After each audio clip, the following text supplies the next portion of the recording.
Corporate Finance Practice Problem using Excel. Expected value and coefficient of variation investment options. Get ready. It's time to take your chance with Corporate Finance. Here we are in our Excel worksheet. If you have access to the Excel worksheet and would like to follow along, note that we are in the Practice tab as opposed to the Example tab. The Example tab, in essence, being the answer key. Information on the left-hand side, we're going to populate that into the blue area on the right-hand side. We're thinking about a scenario where we have different kind of investment options and which option should we be putting the money into. And the things to be considering then are the expected return that we might get, of course, and the risk that could be involved with it. Obviously, when we're thinking about investments, we're usually measuring between the possible return that could be taking place and the level of risk that will be involved. And clearly, then we might want more risk, or we might be willing to accept more risk if there's going to be a higher expected value. If there's more risk and the expected value is lower, then obviously it's an easy type of decision to make, right? If the expected value is higher and there's more risk, then the question is, it could depend on how much risk you're willing to take place in and how much, risk you want in your current portfolio compared to everything else and that type of analysis. So we're going to have our same kind of thought process. I'm going to put the categories. You don't really need the categories on the left-hand side, but the idea is that you're going to try to make some type of projections out into the future and then use our statistical kind of analysis to basically get the expected value. And then we'll take a look at the coefficient of variation possibly to compare it to other investments that do not have the same kind of return structure. And that'll allow us to give us an idea of the disbursement and give us an idea of the volatility kind of activity around, the mean, to give us an idea about the risk that would be involved. So we would have to group these. How would we know about the grouping of them? We could look at the prior returns that have been received in the past, possibly, and then make projections into the future. And so in this case, we're gonna group them to not good, okay, good, very good, extremely good. You don't really need the words on the category, but we need to categorize them in some way.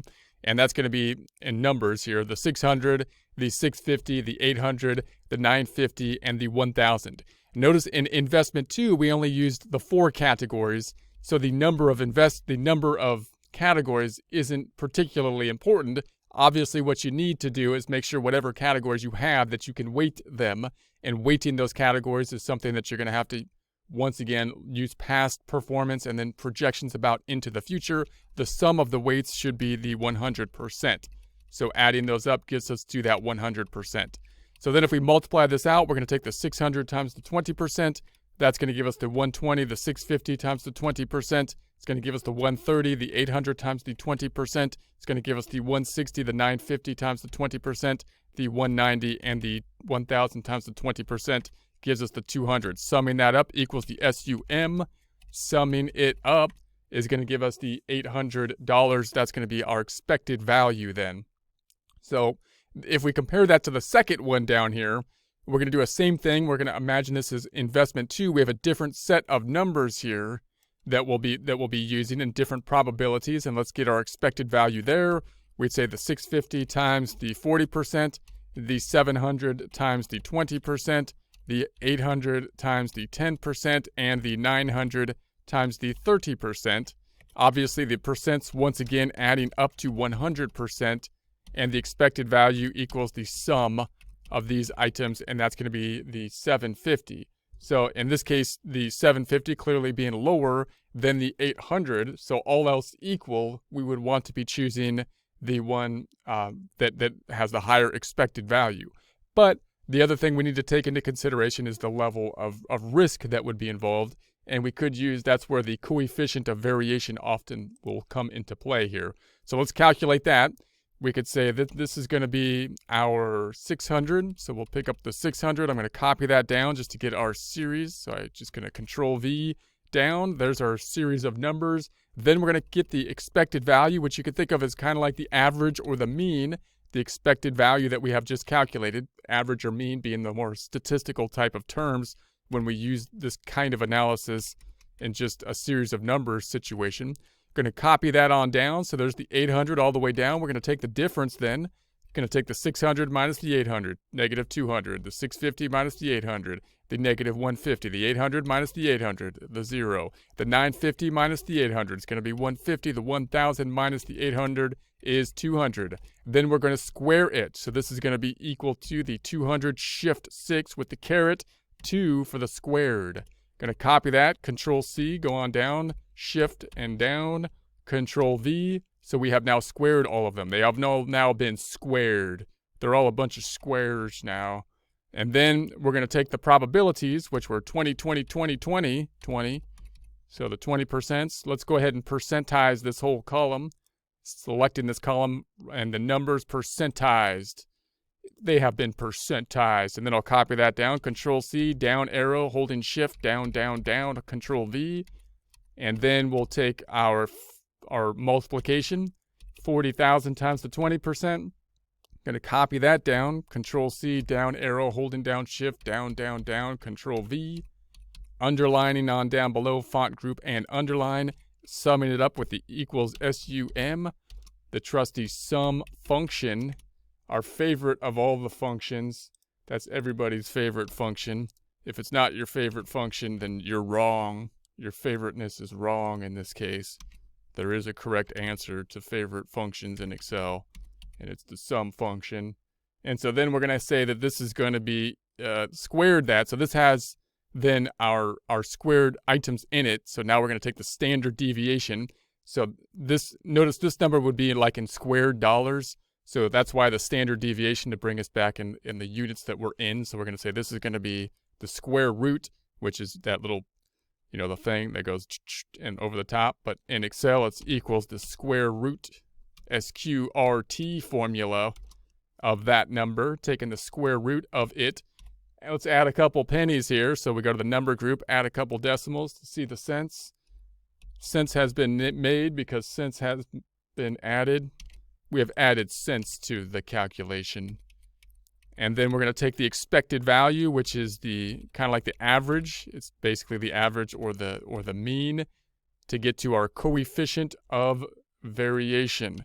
Bottom line, the line on the bottom, equals the 158.11 divided by the 800. And so, hold on a second. That's not right. The 158.11 divided by. There we go. And then we can add some decimals. You might see it as a percent. You might see it as decimals. We'll bring it out to 4 decimals here. So this number doesn't make much sense in and of itself. If we were to look at this calculation by itself, we might then focus just simply on the expected value and possibly the standard deviation. But when we do the comparison down below, then that's when this number could give us a relative, comparative value. So let's go down here. We're going to say, let's pick up these same numbers, the 650, and we'll copy that on down, Control C, holding shift, down, down, Control V, pasting it out. The expected value then being equal to the 750. This equals the 750, copying that, pasting it on down below. We'll take then the difference, which is going to be the 650 minus the 750. This is negative 100, the 750 minus, or the 700 minus the 750, negative 50, the 800 minus the 750, 50, the 900 minus the 750, the 150. We're going to square them now. Let's take the square. Let's square all these ones. This equals that number, shift 6, caret to the 2 power of 2, which is what you do when you square it. Copying that, Control C, down arrow, shift, down, down, Control V, pasting it on down. We have now squared them all. They are all squares now. Now we'll take the probabilities, which is going to be equal to the 40% over here. I'm going to select these cells and make them percent type cells by going to the number group and percentifying them. Then let's copy that, Control C, down, shift, down, down, and Control V, pasting them on down. And then we'll go ahead and multiply this out. The 10,000 times the 40%. Copy that, Control C, down, down, down, Control V. There we have it. Then underline, font group, and underline. And then we'll sum it up for the 11,500. 11,500. Let's put an underline there. We've done that already. Let's go ahead and label that. That's going to be equal to, I'll pick up the same labeling, standardization, the variance.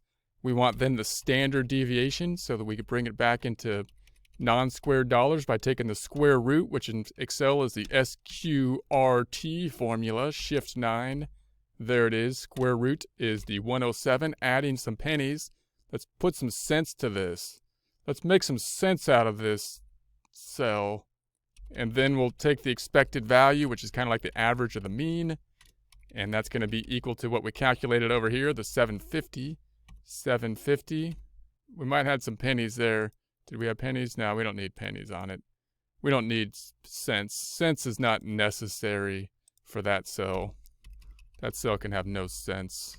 And then the coefficient of variation, this is going to be equal to the 107.24 divided by the 750, adding some decimals, number group. Let's put it back to the 4 there. And so we have the 4 decimals. So now comparing these two, this one being the higher coefficient of variation, has more variance from the mean, would be the more risky. So this one would be the one that has more risk that would be involved.